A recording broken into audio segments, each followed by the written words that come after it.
خدا را میرا خالق.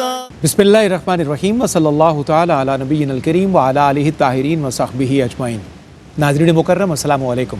داتا کی نگری لاہور سے ایئر ٹی وی پر پروگرام تبلیغ اسلام اور بزرگان دین کے ساتھ آپ کا میزبان صفدر علی محسن حاضر خدمت ہے.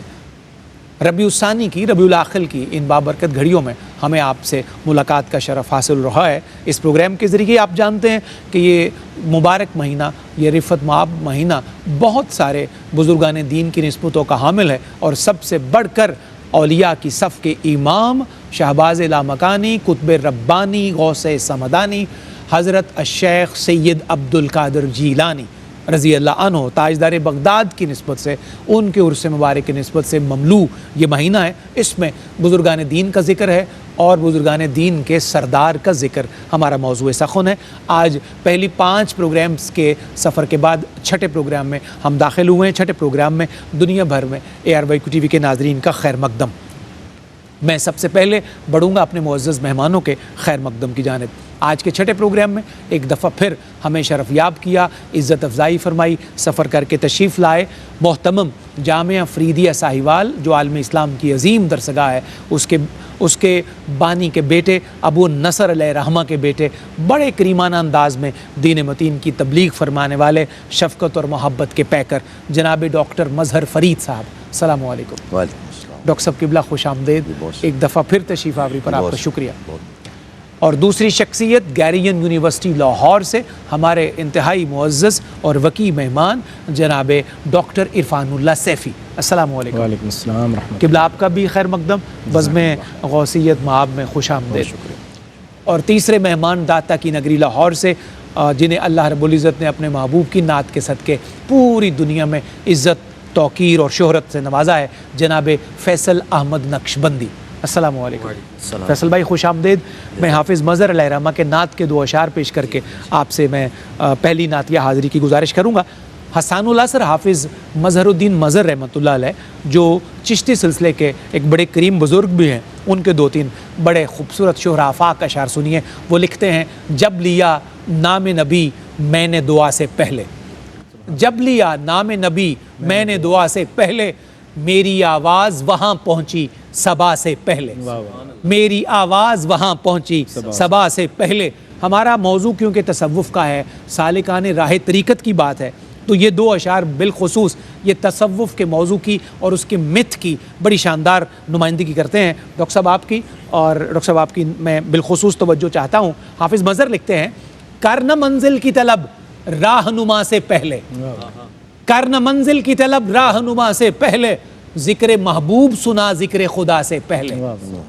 کرنا منزل کی طلب راہنما سے پہلے، ذکر محبوب سنا ذکر خدا سے پہلے. ایک شعر مزید اسی نسبت کا وہ لکھتے ہیں: حشر میں یہ کہوں گا میں خدا سے پہلے، حشر میں یہ کہوں گا میں خدا سے پہلے، شکل محبوب دکھا اپنی لقاء سے پہلے، شکل محبوب دکھا اپنی لقاء سے پہلے. اور اس کا آخری قیمتی ترین شعر: بے وضو عشق کے مذہب میں عبادت ہے حرام، بے وضو عشق کے مذہب میں عبادت ہے حرام، خوب رو لیتا ہوں خواجہ کی ثنا سے پہلے، خوب رو لیتا ہوں خواجہ کی ثنا سے پہلے، جب لیا نام نبی میں نے دعا سے پہلے، میری آواز وہاں پہنچی صبا سے پہلے. آئیے اسی آواز کو اپنی اس بارگاہ میں پہنچانے کی کوشش کرتے ہیں جہاں آواز پہنچ جائے تو پھر کسی اور جگہ پہنچانے کی حاجت نہیں رہتی. جناب فیصل احمد نقشبندی. یہ دل تیری یادوں سے مہکتا ہی رہے گا، یہ دل تیری یادوں سے مہکتا ہی رہے گا،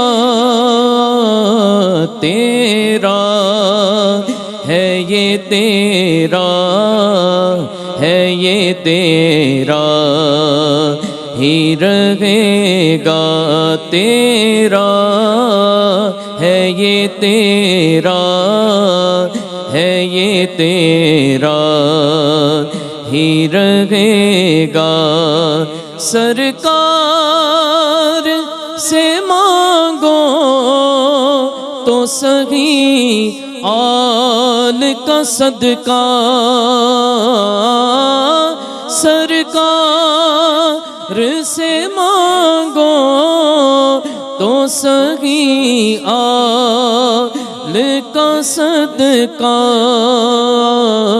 ملتا ہے، یہ ملتا ہے، یہ ملتا ہی رہے گا، ملتا ہے، یہ ملتا ہے، یہ ملتا ہی رہے گا۔ تیروں کے مصلے پہ یہ شبیر کا سجدہ، تیروں کے مصلے پہ یہ شبیر کا سجدہ ہوتا ہے، یہ ہوتا ہے، یہ ہوتا ہی رہے گا، ہوتا ہے، یہ ہوتا ہے، یہ ہوتا ہی رہے گا۔ اور کیا لطف ہو آقا مجھے محشر میں یہ کہہ دے، کیا لطف ہو آقا مجھے محشر میں یہ کہہ دے، میرا ہے، یہ میرا ہے، یہ میرا ہی رہے گا، یہ دل تیری یادوں سے مہکتا ہی رہے گا، تیرا ہے، یہ تیرا ہے، یہ تیرا ہی رہے گا۔ کیا کہنے جناب، یہ دل تیری یادوں سے مہکتا ہی رہے گا، تیرا ہے یہ تیرا ہے، یہ تیرا ہی رہے گا، تیرا ہے یہ تیرا ہے، یہ تیرا ہی رہے گا۔ بہت خوبصورت نعتیہ زمزمہ، عقیدے کا اظہار بہت خوبصورت جناب فیصل احمد نقشبندی نے کیا، جزاک اللہ۔ مکرم ناظرین، آئیے آج کے چھٹے پروگرام میں گفتگو کا آغاز کرتے ہیں جناب ڈاکٹر مظہر فرید صاحب سے۔ ڈاکٹر صاحب قبلہ، ایک مبلغ کے لیے، دین کی تبلیغ کرنے والے فرد کے لیے صاحب علم ہونا اور صاحب کردار ہونا کس قدر ضروری ہے، اس پر آپ کیا فرماتے ہیں؟ بسم اللہ الرحمن الرحیم، بہت شکریہ جی۔ اس سلسلہ میں جب دو چیزیں جمع ہوتی ہیں، علم اور عمل، تو پھر یہ ساری رنگینیاں پیدا ہی اسی وقت ہوتی ہیں۔ بالکل ٹھیک۔ اگر کوئی چاہے کہ یہاں پر یہ دو چیزیں نہ اور پھر کوئی رنگینی پیدا ہو نہیں سکتا۔ بالکل ٹھیک۔ علم کے حوالے سے یہ بات پیش نظر رہے کہ علم ہے کیا؟ ہوا حصول صورت شیء فی العقل، بالکل ٹھیک۔ عقل میں کسی شے کا حاصل ہو جانا۔ بعد نے کہا کہ یہ علم یہ ہے، وہ صفت، یہ ایک صفت ہے کہ یہاں پر جو چیز بندے کو حاصل ہوتی ہے، وہ صفت یتجلی بہا المذکور، جو چیز ذکر ہوتی ہے وہ بندے کے اندر منکشف ہو جائے، اسے علم کہتے ہیں۔ بالکل ٹھیک۔ اور یہ جو صوفیہ کے حوالہ سے محدثین نے جو تعریف کی ہے، بڑی خوبصورت تعریف ہے، وہ یہ ہے کہ چراغ مصطفی سے جو روشنی بندے کے دل و دماغ میں پیدا ہوتی ہے، اسے علم کہا جاتا ہے۔ ارے سبحان اللہ۔ اور یہی وہ چیز ہے جو صوفیہ لے کر چلے، سبحان اللہ، سبحان اللہ۔ یہی وہ چیز ہے جو اتقیہ اصفیہ لے کر چلے۔ بالکل ٹھیک۔ اچھا، اب یہ تو ہے علم، اور یہ صوفی کے اندر یہ بھی ہونا چاہیے، ہتھیار ہے نا، میدان میں اترنے سے پہلے دو ہتھیار ہونے چاہیے، اور دوسرے عمل کا ہتھیار۔ بالکل ٹھیک۔ من عمل صالحا من ذکر او انثی وهو مؤمن فلنحیینہ حیاتا طیبہ، جو شخص بھی نیک عمل کرتا ہے ہم ضمانت دیتے ہیں ہم اسے ہمیشہ کی زندگی عطا کریں، اور جو شخص بھی اس طرح سے آگے بڑھتا ہے، یہاں پر جو ان دونوں کا امتزاج پیدا نہیں کرتا، وہ زندگی میں کامیاب نہیں، نہ خود کامیاب ہوتا ہے نہ دوسروں کو کامیابی کے ساتھ ہمکنار کرتا ہے۔ بالکل ٹھیک۔ یہ دونوں چیزیں ہم ساتھ ساتھ ہوں گی تو پھر یہ نتیجہ پیدا ہوگا۔ قد افلح من زکاہا وقد خاب من دساہا، کامیاب اصل میں وہ جس نے اپنے تزکیہ نفس کر لیا، یہ عمل ہے۔ قد افلح من تزکا وذکر اسم ربہ فصلی، اصل میں کامیاب ہوا کہ جس نے اپنے دل کو روشن کر لیا ہے۔ اور جو دونوں سے ہٹ کر چلتا ہے، جس کا مطلب کہ وہ نفاق کر رہا ہے۔ علم تو لوگوں کو بیان کرتا ہے، یہ کرو، خود کرتا نہیں ہے۔ یہی وجہ صوفیہ فرماتے ہیں قال را بگزار مرد حال شو، پیش مرد کامل پائمال شو۔ یہاں پر اگر یہ باتیں تو بہت ہیں، صرف باتیں نہیں ہیں، بلکہ یہ ہے کہ باتوں کے ساتھ دل کی کیفیت بدلے، اور جب یہ دل کی کیفیت بدلتی ہے تو پھر بندہ اصل میں خدا رسیدہ ہوتا ہے۔ اللہ جل جلالہ فرماتا ہے لما تقولون ما لا تفعلون، جو تم کرتے نہیں ہو وہ تم کہتے کس لیے ہو۔ اب یہاں سے نفاق شروع ہوتا ہے، اور پھر فرمایا کہ جو نفاق والے لوگ ہیں، منافق لوگ ہیں، وہ درک اسفل میں انتہائی گہرائی میں ہے۔ یہ نفاق اتنا کہ اوپر سے آدمی علمیت تو جھاڑے مگر دل کے اندر بذات خود چوں خلوت مہرمند کار دیگر میں کنا، جس وقت تنہائی میں چلا جائے تو پھر نہ آنکھ کا خیال، نہ سماعت کا خیال، نہ حواس خمسہ ظاہرہ، نہ حواس خمسہ باطنہ، نہیں۔ جب بندہ عملی طور پر چکھنے، سونگنے، دیکھنے، سننے، محسوس کرنے کی قوت کو، اس سے مشترک کو، خیال کو، حافظہ کو، وہم کو، قوت متصرفہ کو اللہ کے حوالے کر دیتا ہے، اللہ جل جلالہ اپنی ساری رحمتیں اس کے حوالے کر دیتا ہے۔ کیا کہنا ڈاکٹر صاحب، سبحان اللہ، بہت شکریہ۔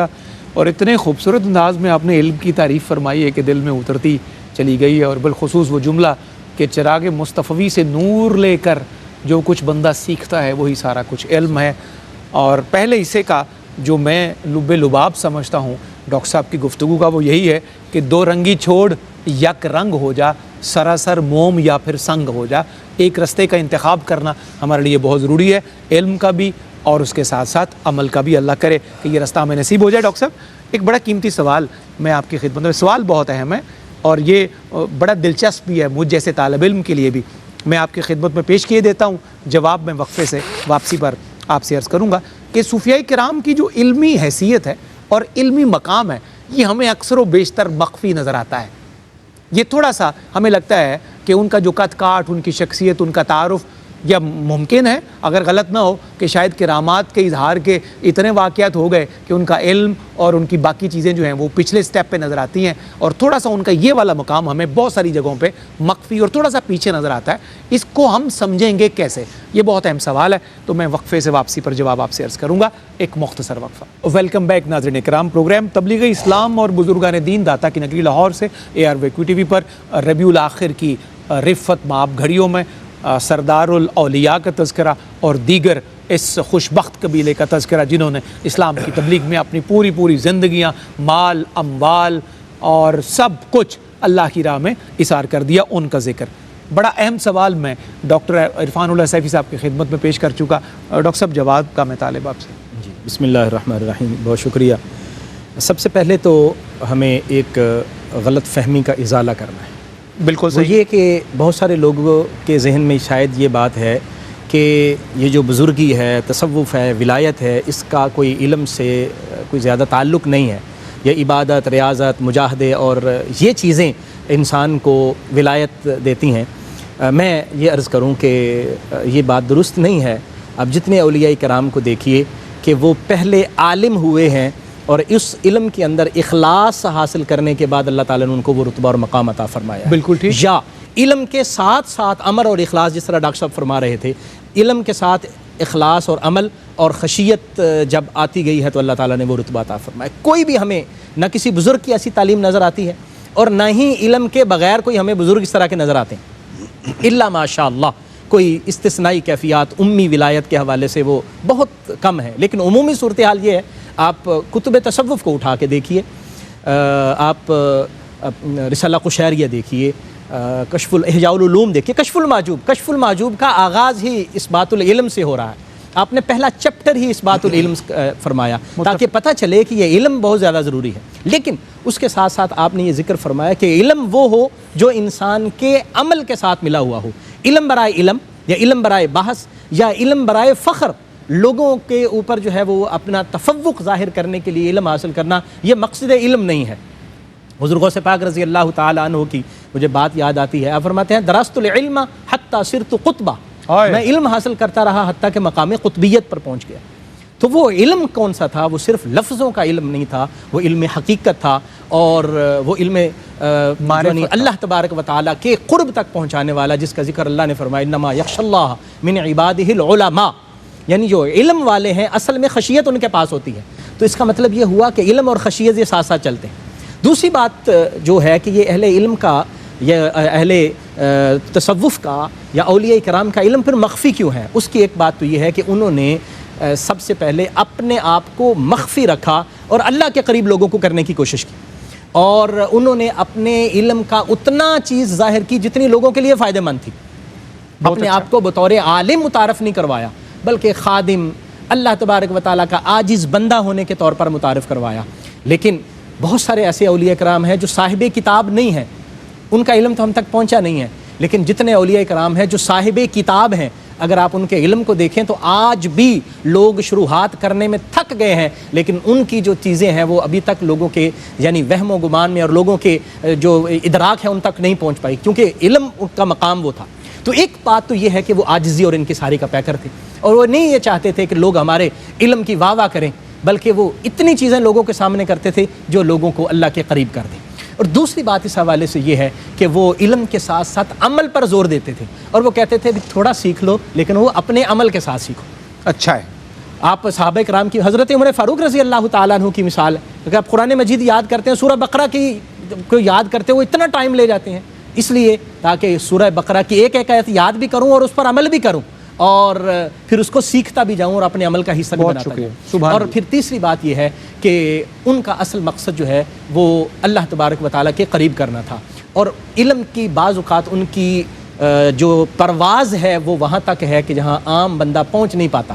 اس وجہ سے وہ لوگوں کو صرف اتنا ہی بتاتے ہیں جتنا لوگوں کے ادراک میں آ سکتا ہے، اس سے زیادہ نہیں بچا سکتے. اچھی وضاحت. اس وجہ سے بہت سارے جو اہل تصوف ہیں، اہل ولایت ہیں، ان کا علم ہم تک نہیں پہنچا. اس کی بنیادی وجہ یہ ہے کہ ان کا مقصد اصل میں علم کا اظہار نہیں تھا، لوگوں کو اللہ کے قریب کرنا مقصد. درست. شکریہ ڈاکٹر صاحب. محترم مظہر فرید صاحب، ڈاکٹر صاحب کہ بعض دفعہ ہم دیکھتے ہیں اور اس میں بڑی کنفیوژن ہے ہماری یوتھ میں بھی، اور کچھ لوگ اس کو بہت اچھالتے ہیں پروپیگنڈا کے طور پہ بھی، کہ بزرگوں کے کچھ اقوال یا ان کے افعال بظاہر خلاف شرع نظر آتے ہیں تو ان کی تعویلات کرنی پڑ جاتی ہیں. ہم اس بارے کو کیسے سمجھیں، اس معاملے کو کیسے سمجھیں ہم، کہ جن کی تعویلات کر کر کے بھی بندہ تھک جائے تو پھر جو ہے وہ ایک عجیب سا ماحول بن جائے.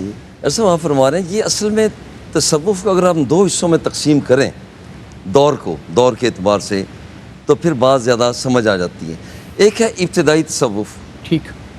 ابتدائی تصوف کے حاملین امام غزالی جیسے عالم بھی اور عامل بھی، خواجہ معین الدین چشتی اجمیری جیسے عالم بھی اور عامل بھی، انہوں نے لوگوں میں بڑی پذیرائی پائی. لوگ دھڑا دھڑ ان کے پیچھے چلے، اخلاص کے ساتھ، محبت کے ساتھ، پیار کے ساتھ، اور اپنے آپ کے جذبہ ایثار کے ساتھ لوگوں کو جب قریب کیا اور قریب آئے. اچھا، یہ تھے صادقین، ٹھیک، صادق صوفیہ. اس میں کچھ کاذب صوفیہ بھی ہوئے. یہ ذرا جملہ میں ذرا لفظ سخت سا بول رہا ہوں معذرت کے ساتھ. انہوں نے اپنے آپ کو ثابت یہ کرنے کی کوشش کی کہ ہم بھی ان کے لیول کے ہیں، مگر تھے تو نہیں. اور ہر کوئی آپ چاہتا ہے کہ میں اپنی دکان کو پھر چلاؤں تو صحیح. ایسے ایسے جملے بول دیے، ایسے ایسے الفاظ کلمات بولے جن کا تعلق فلسفہ سے تھا، حیات سے تھا، ریاضی سے تھا، گتھیوں کے ساتھ تھا، سلجھانے کے ساتھ نہیں تھا، الجھانے کے ساتھ تھا. اللہ اکبر. اب یہاں پر لوگ ان کی طرف متوجہ ہو گئے کہ بھئی یہ باتیں بڑی عجیب ہیں، یہ تو باتیں عجیب سی ہیں، معقولاتی باتیں ہیں، اور یہاں پر تو باتیں بڑی عجیب ہیں. اچھا، اب یہاں پر دو سیکٹر ہو گئے، مخلصین جیسے ڈاکٹر صاحب فرما رہے ہیں، اور دوسرے وہ لوگ جنہوں نے صرف اپنی طرف لوگوں کو متوجہ کرنے کے لیے کام کیا. بالکل صحیح کہا. اس لیے اگر کوئی بندہ یہ چاہتا ہے اللہ جل جلالہ تک رسائی حاصل کرے تو اس کے لیے ضروری یہ ہے کہ وہاں پر جو کچھ من یطیع الرسول فقد اطاع اللہ، جو حضور کی اطاعت کرتا ہے وہ اللہ کی، سادہ سا دین ہے، سادگی کے ساتھ ہے، اور سادہ علاقوں میں آیا اور سادگی کے ساتھ حضور نے دیا، اور بڑی بڑی اصطلاحات یا بڑے بڑے ایسے الفاظ کلمات اب یہاں ان کی طرف جانے کی بجائے جو قرآن و سنت کی روشنی میں چیزیں ملتی ہیں، ہو سکتا ہے کہ ان بزرگوں نے کسی ایسے مقام پر پہنچ کر بات کر دی ہو، ہر وقت کوئی سمجھنے والا اس مقام پر تو نہیں ہوتا، لہذا اس سے اپنی جگہ پر موقوف رکھتے ہوئے دین اور اسلام کی طرف راغب ہو جاتا ہے۔ شکریہ ڈاکٹر صاحب۔ ڈاکٹر صاحب میں اس پر آپ کا بھی انپٹ چاہوں گا۔ آپ یقیناً سوال کی صحت سمجھ گئے ہیں کہ جو بظاہر بھی ہمیں کچھ صوفیاء کے اقوال خلاف شرع نظر آتے ہیں، آج سوشل میڈیائی دور ہے، اس کے اوپر جس طرح اس کو اچھالا جاتا ہے اور پوچھا جاتا ہے بتائیں جی یہ جو بات ہے فلاں بزرگ کی کتاب میں لکھی ہے کہ نہیں لکھی، اب جہاں لکھی ہے وہ جواب دینے سے کتراتے ہیں، اس کی تعویل دے نہیں پاتے، ایک الگ بحث برائے بحث کا دروازہ پورا کھلتا ہے، اور جس سے ہمارے نوجوان بہت متاثر ہوتے ہیں اور ان کا ذہن انتشار کا شکار رہتا ہے۔ ہم اس کو ٹیکل کیسے کر سکتے ہیں، یا اس کا جواب ہمارے پاس کیا ہے؟ جی دیکھیے، بعض کیفیات ایسی ہوتی ہیں، بزرگوں پر بھی ایسی کیفیات ہو سکتی ہیں کہ جب وہ ظاہری جو شریعت کے احکام ہیں وہ ان پر اس وقت لاگو نہیں ہو رہے ہوتے، بعض اوقات ایسی کیفیات، مثلا جس طرح مجذوب ہے، ایک جذب کی کیفیت اس پر آئی ہے اور اس نے کوئی ایسی بات کی ہے، تو وہ جو جذب کی کیفیت ہوتی ہے، مجذوب ہوتا ہے، اس پر وہ شریعت کے احکام نازم نہیں ہو رہے ہوتے، ایک بات۔ دوسری بات ہے بہت ساری باتیں ایسی ہیں جو ہماری کتابوں کے اندر الحاقی ہیں، وہ ڈال دی گئی ہیں، ان بزرگوں کی نہیں ہیں۔ مثلا بزرگوں کے حوالے سے کتابوں میں تحریف ہے، فرض کریں بزرگوں کے حوالے سے کہہ دیا گیا جی فلاں بزرگ نے کہا جی میرا کلمہ پڑھو، جیسا چشتی رسول اللہ، یہ بات جو ہے نا، حالانکہ بزرگوں کی باتیں ہیں ہی نہیں، جو کامن سینس میں حضرت خواجہ معین الدین چشتی اجمیری رحمۃ اللہ علیہ کا نصاب تصوف اور آپ کی تعلیمات بالکل واضح ہیں۔ انہوں نے تو لا الہ الا اللہ کے سوا بات ہی نہیں کی، الا اللہ کے علاوہ اور بات بھی نہیں کی، حسبی ربی جل اللہ کے علاوہ بات ہی نہیں کی، تو یہ کیسے ممکن ہے وہ یہ کہہ سکتے ہیں؟ یہ ممکن نہیں ہوتا۔ اس لیے ایسی بہت ساری چیزیں ایسی ہوتی ہیں، ایک تو انہوں نے کہی نہیں ہوتی، پہلے تو ان کو دیکھا جائے، دوسری بات اس حوالے سے ہے کہ اس کا سیاق و سباق بھی دیکھنا بہت زیادہ ضروری ہوتا ہے کہ وہ کس سیاق و سباق میں بات کی جا رہی ہوتی ہے۔ بعض اوقات ایسا ہوتا ہے کہ جملے کو کاٹ کے صرف اتنا جملہ بیان کر دیا جاتا ہے، لیکن اگر اس سیاق و سباق کو دیکھیں تو بات کی صحیح سمجھ آ رہی ہوتی ہے۔ اور ایک بات یہ ہوتی ہے کہ کچھ کیفیات ایسی ہوتی ہیں کہ جو عام لوگوں کی بات نہیں ہوتی، وہ خاصاں دی گل عامہ آگے نہیں مناسب کرنی، اصل میں وہ ہوتی ہے، لیکن وہ بات عام آ جاتی ہوتی ہے۔ جیسے دیکھیے نبی کریم صلی اللہ علیہ وآلہ وسلم نے صحابہ کو فرمایا میرا اللہ کے ساتھ ایک ایسا وقت ہوتا ہے، لی مع اللہ وقت، میرا اللہ کے ساتھ ایسا وقت ہوتا ہے وہ مجھے کھلاتا بھی ہے پلاتا بھی ہے۔ اب ایک ایسی کیفیت بھی ہے، حضرت سیدہ عائشہ صدیقہ رضی اللہ تعالیٰ عنہ حضور علیہ السلام کی بارگاہ میں حاضر ہے، حضور سے کچھ عرض کرتی ہیں، حضور فرماتے ہیں کون ہے؟ عرض کرتی ہیں عائشہ، حضور فرماتے ہیں کون عائشہ؟ عرض کرتی ہیں صدیق کی بیٹی، فرماتے ہیں کون صدیق؟ اللہ، یعنی بعض کیفیات ایسی ممکن ہے ہو سکتی ہیں، لیکن ان کو سمجھنے کی ضرورت ہے۔ اس لیے ہر ایک شخص کو میں یہ ضرور عرض کروں گا کہ وہ بزرگوں کو اپنے لیول پر آ کے نہ دیکھیں، ان کے کچھ ایسے اقوال یا ان کی کوئی ایسی باتیں اگر آپ کے سامنے آئیں تو کسی اہل علم سے رابطہ کریں، وہ اس کی بہتر توجیہ آپ کو بتائیں گے، سیاق و سباق کو دیکھ کے آپ کو اچھا پتہ چلے گا، آپ کسی کے بارے میں غلط فہمی کا شکار نہ ہوں، کیونکہ یہ جو بزرگ ہیں یہ اللہ کے بندے ہوتے ہیں، اور اللہ تعالیٰ فرماتا ہے من عاد لی ولیا فقد آذنتہ بالحرب، جس نے میرے ولی سے جنگ کی، جس نے میرے ولی سے دشمنی رکھی، اس کا میرے ساتھ اعلان جنگ ہے۔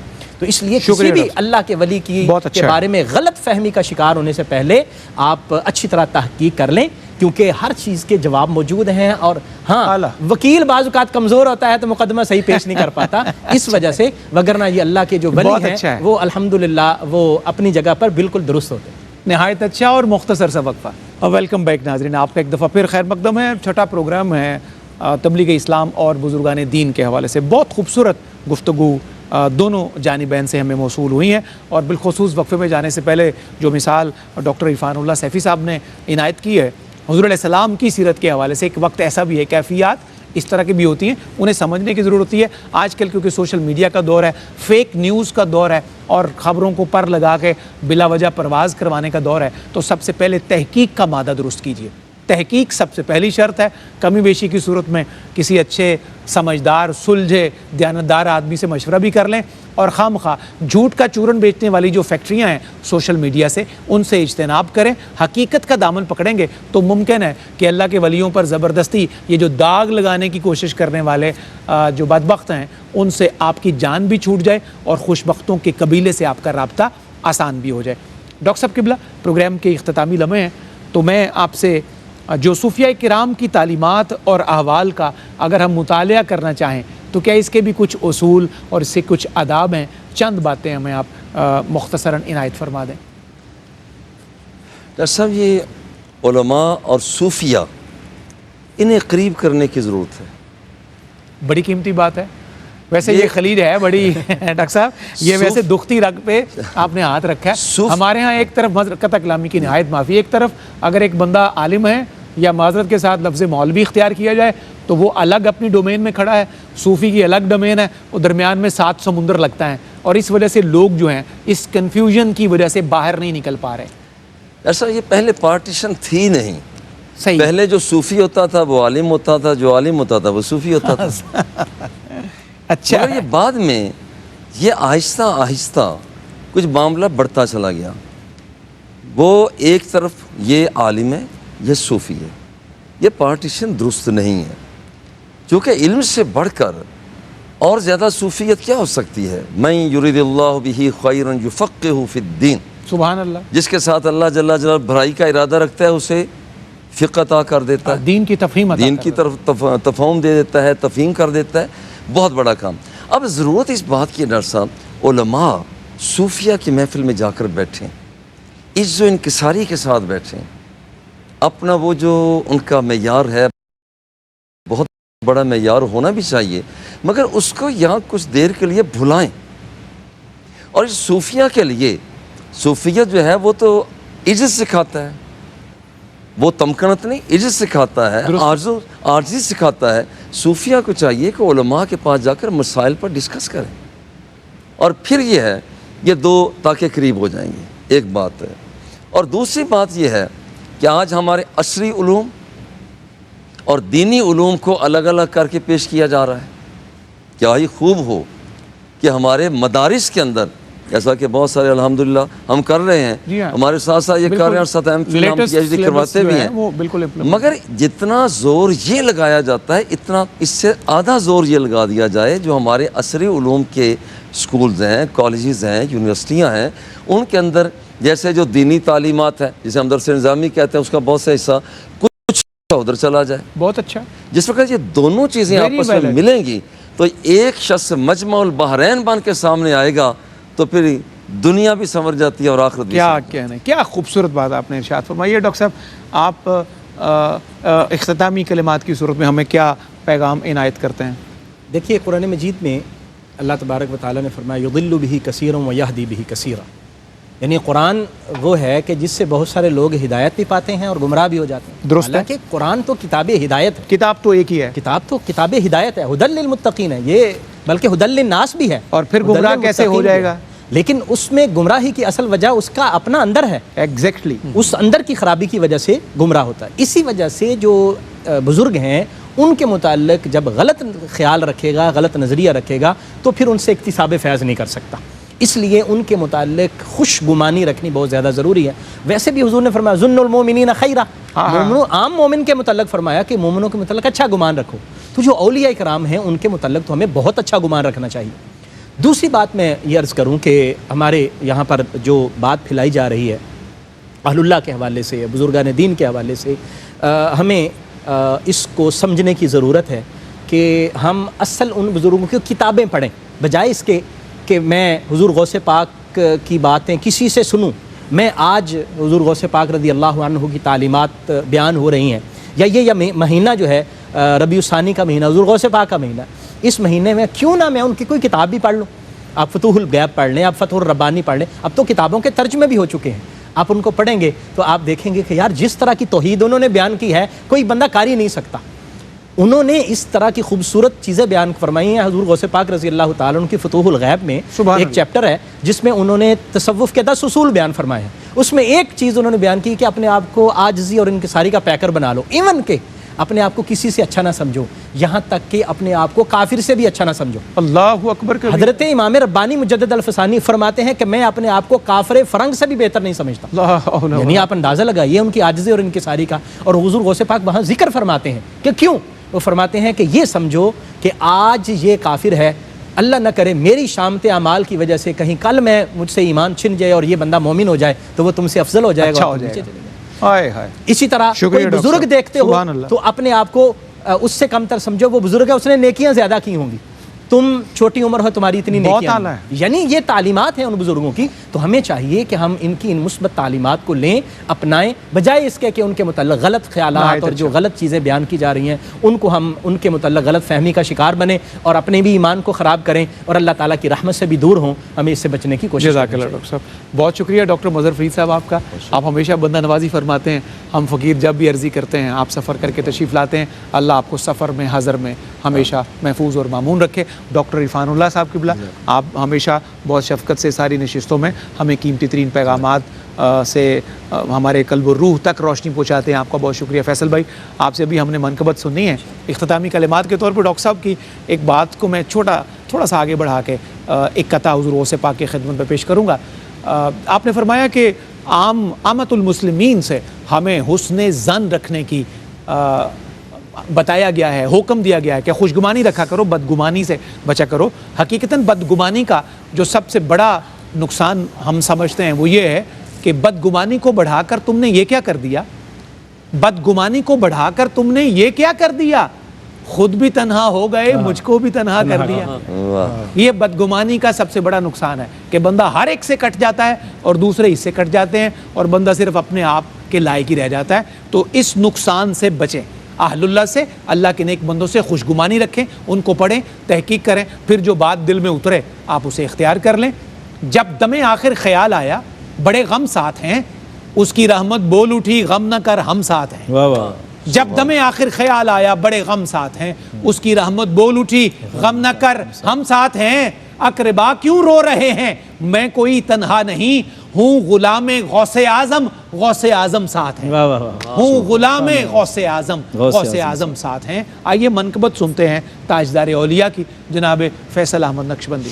رخ سے پردہ اب اپنے ہٹا دو، غوث اعظم جالیوں پر نگاہ جمی ہے، فاصلوں کو خدا را مٹا دو میرے میرا، فاصلوں کو خدا را مٹا دو، جالیوں پر نگاہ جمی ہے. غوث الاعظم ہو، غوث الورا ہو، نور ہو نور صلی علیہ ہو، غوث الاعظم ہو، غوث الورا ہو، نور ہو نور صلی علیہ ہو. کیا بیاں آپ کا مرتبہ ہو، دستگیر اور مشکل کشا ہو، آج دیدار اپنا کرا دو میرے میرا، جالیوں پر نگاہ جمی ہے. وجد میں آئے گا سارا عالم جب پکاریں گے یا غوث اعظم، وہ نکل آئیں گے سے اور قدموں میں گر جائیں گے ہم، پھر کہیں گے کہ بگڑی بنا دو میرے میرا، جالیوں پر نگاہیں جمی ہے، فکر دیکھو خیالات دیکھو، یہ عقیدت یہ جذبات دیکھو، میں ہوں کیا میری اوقات دیکھو، سامنے کیسی ہے ذات دیکھو، اے ادیب اپنے سر کو جھکا لو، جالیوں پر نگاہیں جمی ہے، فاصلوں کو خدا را مٹا دو، جالیوں پر نگاہیں جمی